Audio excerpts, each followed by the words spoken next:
بسم اللہ الرحمن الرحیم۔ السلام علیکم، کیسے ہیں بچے آپ لوگ؟ ٹھیک ہیں؟ آج ہم اپنی 7 کلاس کے اسلامیت کا فرسٹ چیپٹر اسٹارٹ کریں گے، جو کہ ایمان و عبادیات سے متعلق ہے، ٹھیک ہے؟ اور اس میں ایمانیات عبادات میں ہمارا آج کا جو ٹاپک ہے وہ ہے عقیدہ رسالت۔ عقیدہ رسالت کی تعریف ڈیفینیشن ہم بیان کرنے سے پہلے آپ کو یہ بتا دیں کہ اس کی ضرورت کیوں پیش آئی۔ اللہ تعالیٰ نے اس کائنات میں جب حضرت آدم علیہ السلام کو زمین پر بھیجا اور پھر ان کی اولاد کا سلسلہ شروع ہوا، تو آہستہ آہستہ ان کی آبادی جو ہے وہ دنیا کی بڑھنے لگی، اور جو ہے وہ لوگ دور دور علاقوں میں جو ہے وہ بسنے لگے، اور اس طرح سے جو ہے وہ باقاعدہ جو ہے وہ اس دنیا کا آغاز ہوا۔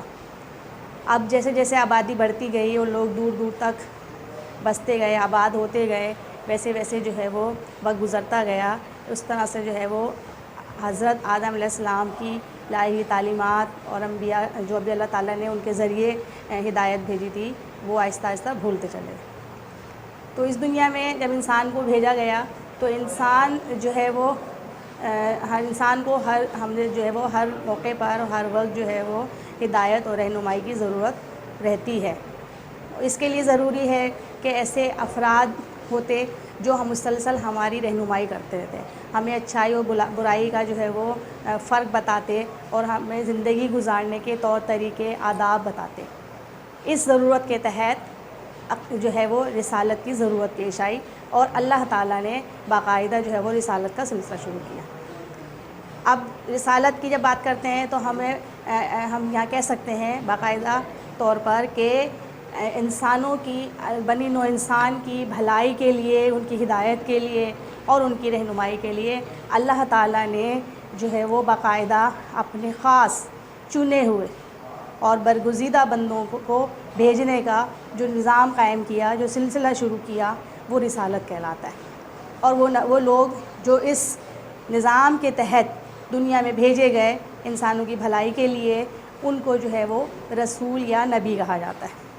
تو اس طرح سے جو ہے ہم جہاں مسلمان کے لیے عقیدہ توحید پر ایمان ضروری ہے، وہیں اس بات پر ایمان ہونا بہت ضروری ہے کہ اللہ تعالیٰ کی طرف سے بھیجے ہوئے جو نبی اور انبیاء ہیں، وہ جو کچھ کہتے ہیں وہ صرف اور صرف اللہ کی طرف سے کہتے ہیں۔ وہ اللہ کے بھیجے ہوئے بندے ہیں، اللہ کے چنے ہوئے بندے ہیں، وہ اپنی طرف سے کوئی بات نہیں کہتے، اور ان کا کام جو ہے اللہ تعالیٰ کے پیغام کو جو کا تو انسانوں تک پہنچانا ہوتا ہے۔ اللہ تعالیٰ ہماری ہدایت اور رہنمائی کے لیے کیا چاہتا ہے، وہ ہمیں جو ہے وہ کس طرح کی زندگی گزارنے کی تلقین کرتا ہے، یہ تمام باتیں ہمیں جو ہے وہ صرف اور صرف رسول کے ذریعے ہی معلوم ہوتی ہیں۔ تو اس طرح سے رسول اور نبی جو ہے وہ اللہ تعالیٰ کے وہ بندے ہوتے ہیں، وہ برگزیدہ بندے ہوتے ہیں جو اللہ تعالیٰ کے پیغام کو ہم تک پہنچاتے ہیں اور ہماری رہنمائی کرتے ہیں۔ ہر لمحے میں زندگی کے ہر شعبے میں جو ہے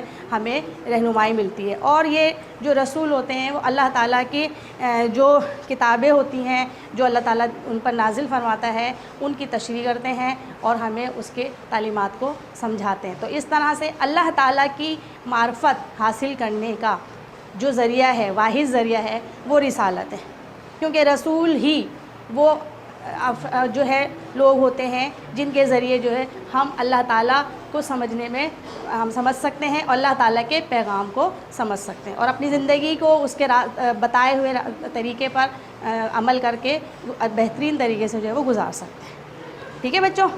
اس کے بعد اب سوال یہ پیدا ہوتا ہے کہ اللہ تعالیٰ جو ہے وہ اپنے پیغام کیسے ہم پہنچاتا ہے اپنے نبیوں تک؟ تو اس کے لیے باقاعدہ ایک سلسلہ شروع کیا اللہ تعالیٰ نے۔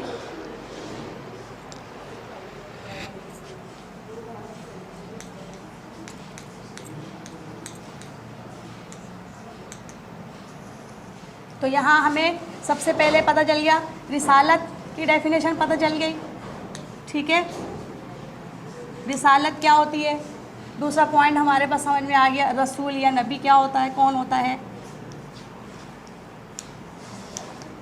اور اب تیسرا جو ہم پوائنٹ ہم سمجھیں گے وہ کہ اللہ تعالیٰ جو اپنے نبیوں سے مخاطب ہوتا ہے، اپنے پیغامات دیتا ہے، وہ کس طریقے سے دیتا ہے۔ تو اللہ تعالیٰ ایک خاص طریقے سے اپنے پیغام اپنے نبیوں کو بھیجتا ہے، اور وہ طریقہ کار جو ہوتا ہے وہ جو کہلاتا ہے وہ وحی کہلاتا ہے، ٹھیک ہے، اس کو کیا بولتے ہیں؟ وحی کہتے ہیں۔ اور وحی جو ہے کیا ہے؟ وحی جو ہے ایک خاص انداز ہے جس کے ذریعے اللہ تعالیٰ اپنے نبیوں سے، اپنے رسولوں سے مخاطب ہوتے ہیں ہوتا ہے، اور اللہ تعالیٰ جو ہے اپنی تمام جو بھی پیغامات ہوتے ہیں، جو بھی بات ہوتی ہے وہ اپنے نبیوں کو بتا دیتے ہیں۔ اب یہ جو وحی ہوتی ہے یا تو فرشتوں کے ذریعے آتی ہے، یعنی کہ فرشتے باقاعدہ، جس میں آپ کہتے ہیں حضرت جبرائیل علیہ السلام جو ہیں وہ اللہ تعالیٰ کا پیغام نبیوں تک پہنچاتے تھے، تو تمام نبیوں تک جو ہے پیغام آتا ہے اللہ تعالیٰ کا، جو وحی آتی ہے وہ فرشتوں کے ذریعے آ سکتی ہے، یا جو ہے وہ اللہ تعالیٰ پردے کے پیچھے سے آپ اپنے نبیوں سے مخاطب ہو سکتے ہیں، یا جو ہے وہ کوئی بات اکثر جو ہے آپ صلی اللہ علیہ وسلم کو کوئی بات بتانی ہوتی تھی اللہ تعالیٰ کو، تو وہ جو ہے ان کے دل پر الفاظ اور معنی کی صورت میں وہ نازل ہو جاتی تھی۔ تو یہ وحی کے مختلف طریقے ہیں۔ اسی بات کو اللہ تعالیٰ قرآن پاک میں اس طرح سے فرماتا ہے سورہ شورى کی آیت نمبر 51 میں، اور کسی آدمی کے لیے ممکن نہیں کہ اللہ تعالیٰ اس سے بات کرے مگر الہام کے ذریعے، یا پردے ذریعے سے، یا پردے کے پیچھے سے، یا کوئی فرشتہ بھیج دے تو وہ اللہ تعالیٰ کے حکم سے جو اللہ تعالیٰ چاہتا ہے القا کرے۔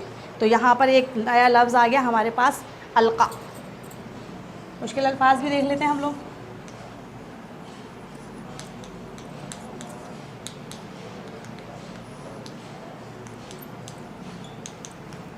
ٹھیک ہے، القا کیا ہوتا ہے؟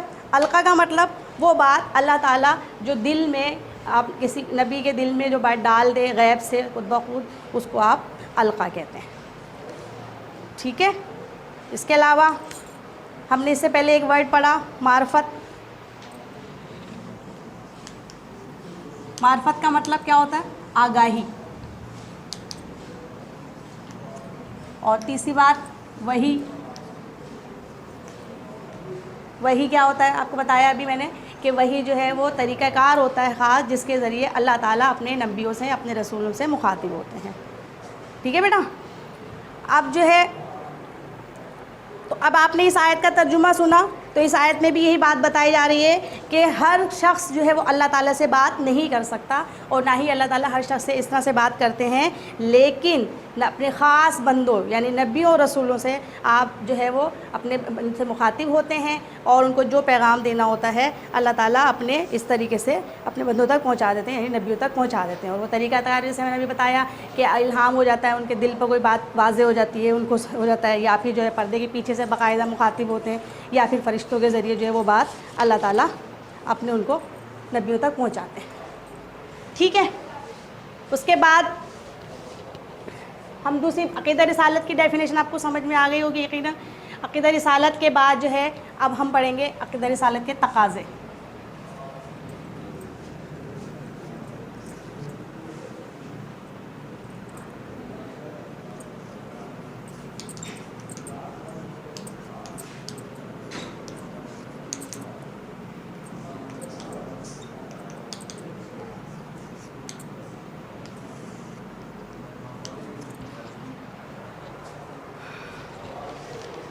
یعنی کہ جس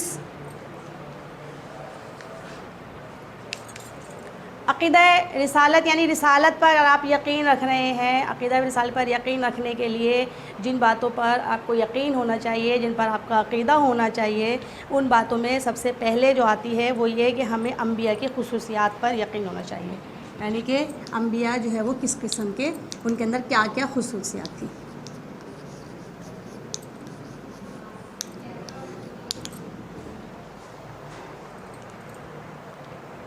ٹھیک ہے بھائی، تو جیسا کہ آپ کو بتایا کہ انبیاء کرام جو ہے وہ برگزیدہ بندے ہوتے ہیں اور خاص چنے ہوئے افراد ہوتے ہیں جن کو اللہ تعالیٰ منتخب کر لیتے ہیں رسالت کے لیے یا نبوت کے منصب کے لیے۔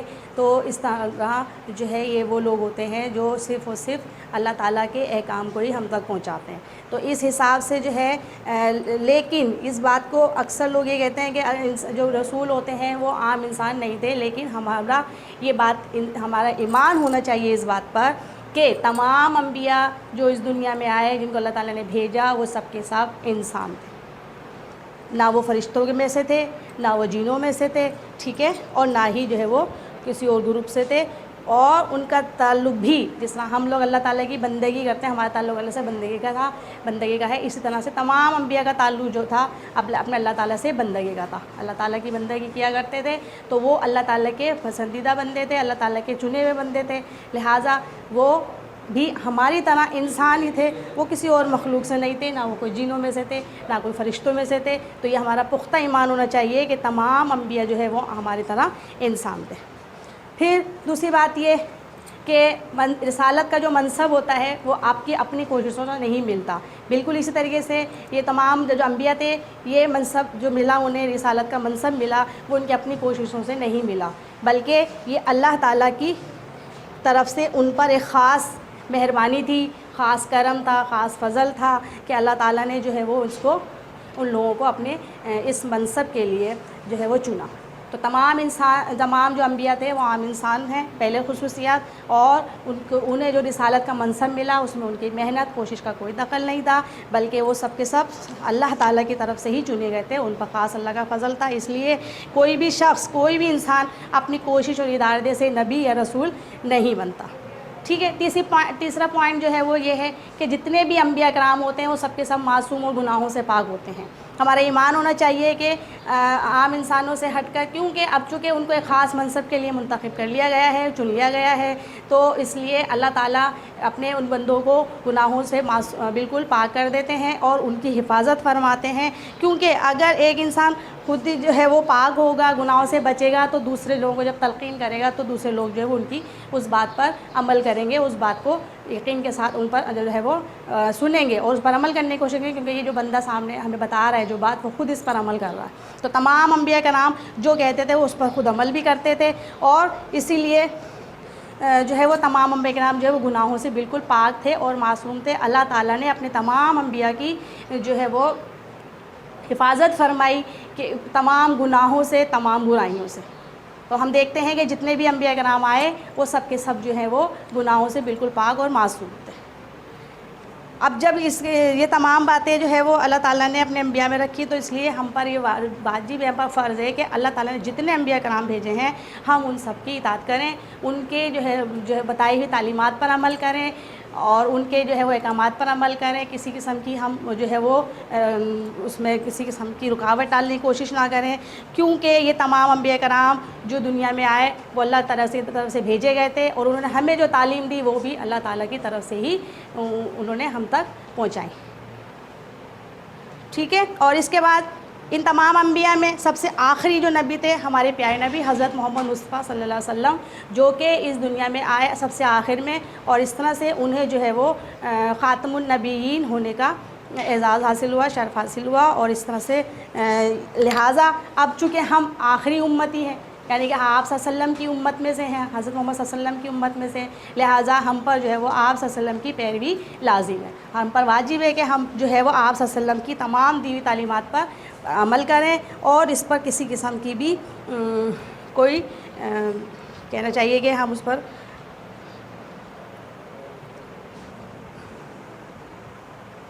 ٹھیک ہے. اور اس کے بعد جو ہے ہمیں اس بات پر ایمان ہونا چاہیے کہ حضرت محمد صلی اللہ علیہ وسلم جو ہے اللہ تعالیٰ کے آخری نبی ہیں، وہ صادق اور امین ہیں، اور جو ہے وہ ان کی ہر بات میں گہری حکمت ہے، ہر کام میں ان کی حکمت ہے. ان کے جو ایک ایک لفظ کہا ہوا اور ایک ایک کیا ہوا ان کا فعل ہمارے لیے قابل تقلید ہے، کیونکہ اگر ہم ان کی باتوں پر عمل نہیں کریں گے تو ہم مسلمان نہیں کہلائیں گے. یہ ہمارے ایمان کا حصہ ہے کہ ہمیں جو ہے وہ ہر بات پر ان کی عمل کرنا ہے. تو ایک لفظ اور آ گیا قابل تقلید، مشکل الفاظ میں.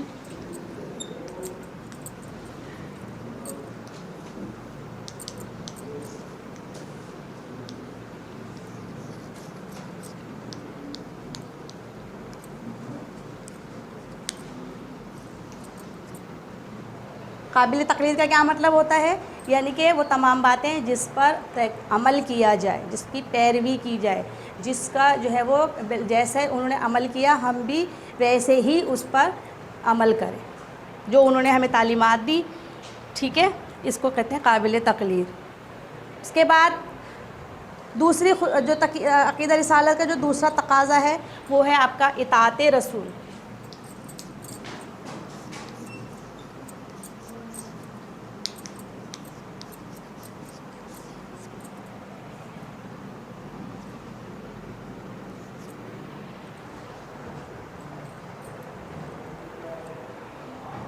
ٹھیک ہے بھائی.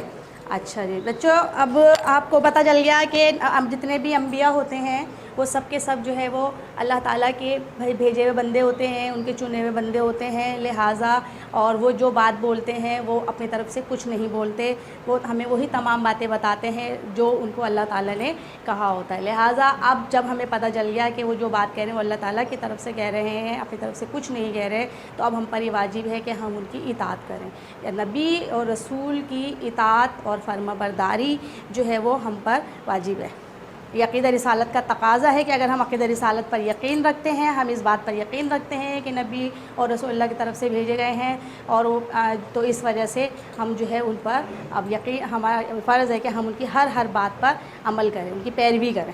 اور اس سلسلے میں ہم جو ہے وہ بلا جھجک، بلا چون و چرا جو ہے وہ اس بات پر ہمارا فرض ہے کہ ہم اس کی تعمیل کریں. آپ صلی اللہ علیہ وسلم نے اور حضرت آدم علیہ السلام اور جتنے بھی انبیاء کرام ہیں ان سب نے ہمیں جو کہا، مثال کے طور پر اللہ تعالیٰ کی عقیدہ توحید پر ایمان رکھا جائے، جو ہے وہ ہم جو ہے وہ عقیدہ رسالت پر یقین رکھیں، تمام انبیاء کو بھی مانیں. اس کے علاوہ جو ہے اللہ تعالیٰ نے جو کائنات پیدا کیے، دنیا میں جو رہتے ہوئے ہم تمام حقوق پورے کریں، اللہ تعالیٰ کے حقوق پورے کریں، بندوں کے حقوق پورے کریں. تو یہ تمام باتیں جو ہے وہ ہمیں اللہ تعالیٰ کے نبیوں نے بتائی ہے. لہٰذا ہمارا فرض ہے کہ ہم تمام باتوں پر عمل کریں.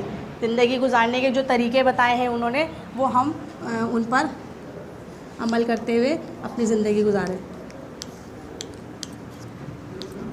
تو بلا چون و چرا کا مطلب کیا ہوتا ہے؟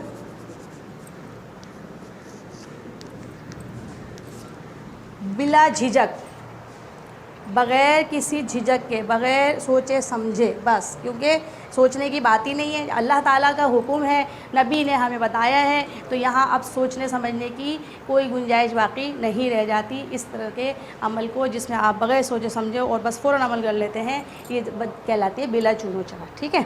اب اسی بات کو اطاعت کا حکم اللہ تعالیٰ نے بھی فرمایا ہے. قرآن پاک میں جو ہے وہ بار بار اس بات کی تلقین کی گئی ہے کہ رسول کی اطاعت کی جائے، کیونکہ رسول کی اطاعت دراصل اللہ کی اطاعت ہے. کیونکہ رسول اپنی طرف سے کچھ نہیں کہتا، جو کچھ کہتا ہے وہ سب اللہ تعالیٰ کے احکامات ہوتے ہیں جو اس تک پہنچے ہوتے ہیں، اور اس میں اس کی اپنی کوئی مرضی شامل نہیں ہوتی، یعنی کہ اس میں وہ اپنی طرف سے کوئی بات شامل نہیں کرتا ہے. لہٰذا اب جو ہے اس بات کو جو ہے ہم لازمی بنا لیں کہ ہمیں رسول کی تمام باتوں پر عمل کرنا ہے. اسی بات کو قرآن پاک میں کیسے فرمایا گیا ہے؟ دیکھیں آپ، اس میں سورہ نساء کی آیت نمبر 64 میں اللہ تعالیٰ فرماتے ہیں، ہم نے جس رسول کو بھی بھیجا اس لیے بھیجا کہ اذن خداوندی کے مطابق اس کی اطاعت کی جائے. یعنی کہ اللہ تعالیٰ واضح طور پر یہ بتا رہے ہیں کہ ہم نے جب نبی کو یا رسول کو اس دنیا میں بھیجا ہے تو اب اس لیے بھیجا ہے کہ وہ جو پیغام لے کر آیا ہے اللہ کے حکم سے آپ اس کی عبادت کریں، اس کی اطاعت کریں، کیونکہ وہ اپنی طرف سے کچھ نہیں کہتا، اس لیے اس کی اطاعت ہم پر لازم ہے. اس کے ساتھ ساتھ جو ہے وہ قرآن پاک میں یہ فرمایا گیا کہ اللہ کی اطاعت کے ساتھ نبی کی اطاعت بھی کی جائے، کیونکہ نبی کی اطاعت دراصل اللہ کی اطاعت ہے. نبی دین کے معاملے میں جو کچھ بھی کہتا ہے وہ اللہ تعالیٰ ہی کی طرف سے ہوتا ہے. چنانچہ نبی کی اطاعت دراصل اللہ تعالیٰ کی اطاعت ہے. اس بارے میں اللہ تعالیٰ فرماتے ہیں کہ جس نے رسول کی اطاعت کی اس نے میری اطاعت کی. یعنی اللہ تعالیٰ نے یہ واضح طور پہ فرما دیا کہ رسول کا فرمان دراصل میرا فرمان ہے، رسول جو کہتا ہے وہ دراصل میں کہتا ہوں. اس لیے اگر تم لوگ اس کی بات مانتے ہو، اس کی اطاعت کرتے ہو، اس کا حکم مانتے ہو، در حقیقت میرا حکم مانتے ہو. رسول کہتا ہے نماز پڑھو، آپ نے نماز پڑھی تو دراصل رسول نے کہا. رسول کو کس نے کہا؟ اللہ تعالیٰ نے فرمایا، اللہ تعالیٰ نے حکم دیا. ٹھیک ہے. آپ نے اپنے دوست احباب رشتہ داروں کے ساتھ اچھا سلوک کیا، کیوں؟ کیونکہ آپ کو رسول نے حکم دیا ہے. ہماری پیغمبر صلی اللہ علیہ وسلم کا فرمان ہے کہ آپ نے تمام ارد گرد کے لوگوں سے، ماں باپ سے، بہن بھائیوں سے، رشتہ داروں سے اچھا سلوک کرو.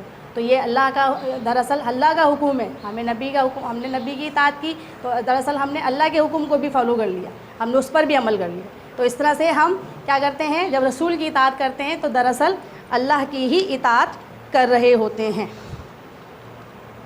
اس کے علاوہ عقیدہ رسالت کے تحت اب ہم اس بات کو بھی سمجھ لینا چاہیے کہ نبی جو ہے وہ معلم ہوتا ہے، استاد ہوتا ہے. جس طرح استاد اپنے بچوں طلبہ کی تربیت کرتا ہے، اس طرح نبی جو ہے اپنی امت کی تربیت کر رہا ہوتا ہے، اس کو اچھائی برائی بتاتا ہے، بھلا برا بتاتا ہے. اور جب ایک نیا نبی آتا ہے تو اپنے سے پہلے آنے والے نبی کی اس جو بھی نبوت ہوتی ہے، جو تعلیمات ہوتی ہے، اس کو منسوخ کر دیتا ہے، کیونکہ اب آنے والے نبی کی بات کو سمجھا جاتا ہے. اس کے علاوہ نبی جو ہے وہ اللہ تعالیٰ کی طرف سے بھیجی ہوئی تمام باتوں کا شارح ہوتا ہے، کتاب کا شارح. اللہ تعالیٰ نبوی پر کتاب بھی نازل فرماتا ہے، جیسے آپ نے دیکھا کہ جو ہے وہ اللہ تعالیٰ نے آپ صلی اللہ علیہ وسلم پر جو ہے وہ قرآن پاک نازل فرمایا. اس کے علاوہ حضرت جو ہے وہ داؤد علیہ السلام پر جو ہے وہ زبور نازل فرمائی، حضرت عیسیٰ علیہ السلام پر توریت نازل فرمائی. ٹھیک ہے، تو اس طرح جو ہے ہر نبی جو ہے وہ دراصل اس کتاب کا شارح ہوتا ہے. شارح کا مطلب کیا ہوتا ہے؟ تشریح کرنے والا، وضاحت کرنے والا، سمجھانے والا. تو اللہ تعالیٰ کے احکامات کی تشریح کرنے والا ہوتا ہے نبی. تو ہم جو ہے وہ عقیدہ رسالہ کے تحت ہمیں یہ بھی پتہ ہونا چاہیے کہ یہ جو نبی ہے دراصل اللہ تعالیٰ کی بتائی ہوئی باتوں اور اللہ تعالیٰ کی طرف سے بھیجی گئی کتاب کی وضاحت کر رہے ہیں. یہ جو نبی جو ہے وہ اس کی تشریح کر رہے ہیں اور ہمیں تفصیل سے سمجھا رہے ہیں تاکہ ہمیں کسی قسم کی کوئی غلطی نہ ہو جائے. اور اس کے بعد جس بھی شخص کو جو ہے وہ نبوت مل جاتی ہے، رسالت مل جاتی ہے، تو اب وہ خاص بندہ ہو جاتا ہے اللہ تعالیٰ کی طرف سے وہ، اور وہ جو ہے وہ ہمارے لیے ہمارا پیشوا بن جاتا ہے، ہماری رہنمائی کرنے والا بن جاتا ہے. اور جو پیشوا ہوتا ہے، جو رہنما ہوتا ہے، اس کی اطاعت جو ہے وہ لازم ہو جاتی ہے ہم لوگوں پر. ٹھیک ہے، تو اس طرح سے اب ہر معاملے میں، زندگی کے ہر معاملے میں جو ہے ہم اس کے تعلیمات کو فالو کریں گے، اس کی ہدایت کو فالو کریں گے. ہماری زندگی میں کوئی جھگڑے ہو جاتے ہیں، اس میں فیصلہ کرنے کے لیے فیصلہ کرنے والا قاضی سمجھا جاتا ہے.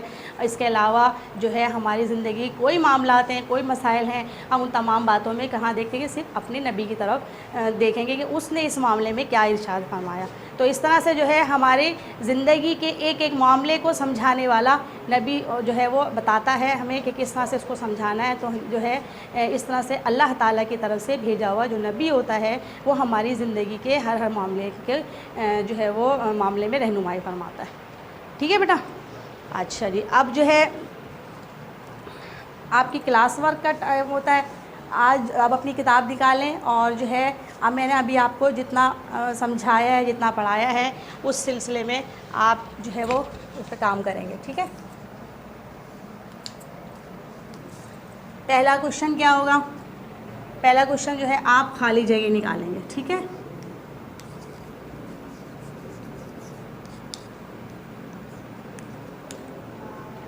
یعنی کہ آپ نے ابھی تک جتنا بھی پڑھا ہے اس میں سے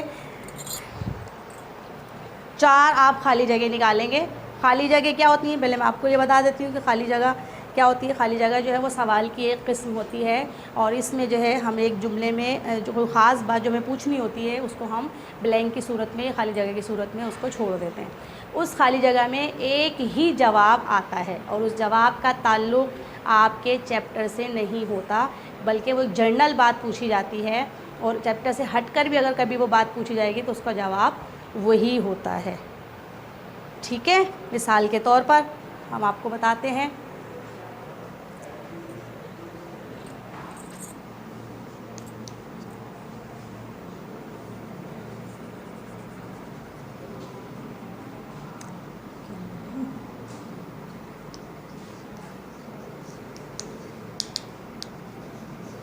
حضرت محمد صلی اللہ علیہ وسلم اللہ کے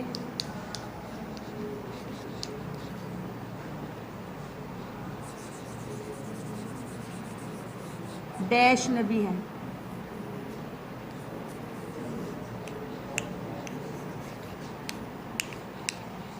اب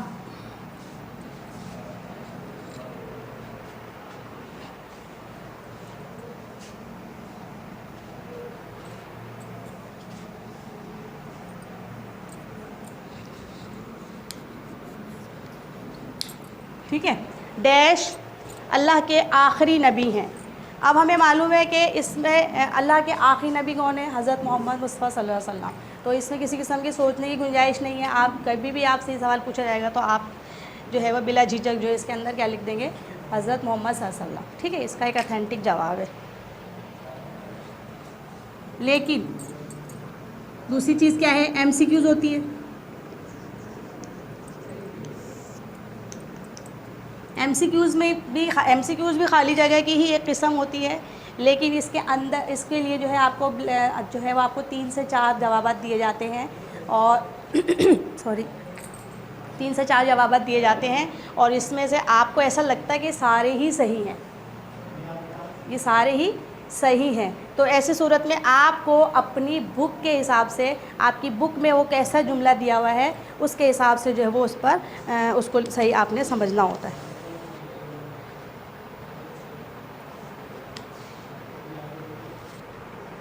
اب آپ اپنی بکس نکالیں اور اس طرح سے جو ہے وہ 4 خالی جگہیں اور 4 ایم سی کیوز نکالیں. ٹھیک ہے، صحیح. چلیں بیٹا، کر لیا آپ نے کام، کلاس ورک کر لیا. ٹھیک ہے، اب ہم جو ہے ہوم ورک کی طرف آتے ہیں.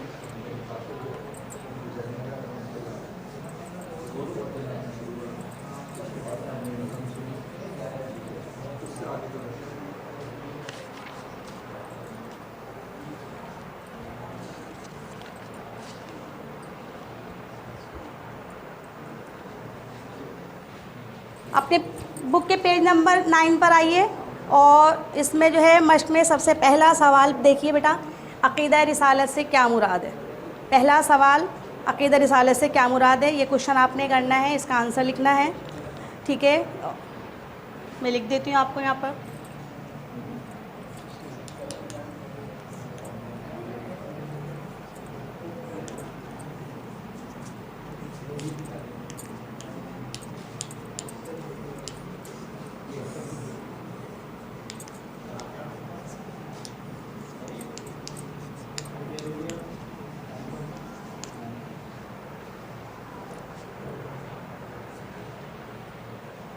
کوشچن نمبر 2 ہے، نبی پر وحی کیسے آتی ہے.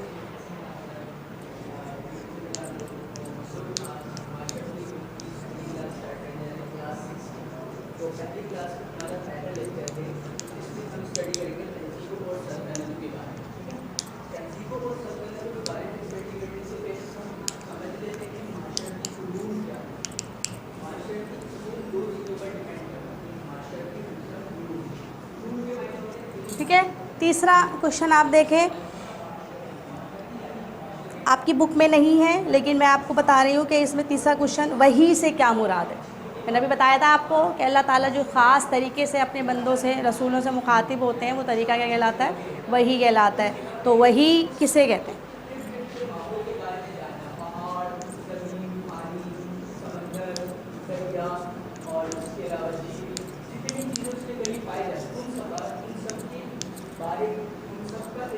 ٹھیک ہے، چوتھا کوشچن جو ہے یہ بھی آپ کی بک میں موجود ہے. انبیاء کرام کی 5 امتیازی خصوصیات لکھنی ہے آپ نے. ٹھیک ہے، بک میں آپ کو تھوڑا سا چینج کر کے لکھا ہوا ہے، میں نے آپ اس کو مخصوص کر دیا ہے. انبیاء کرام کی 5 امتیازی خصوصیات.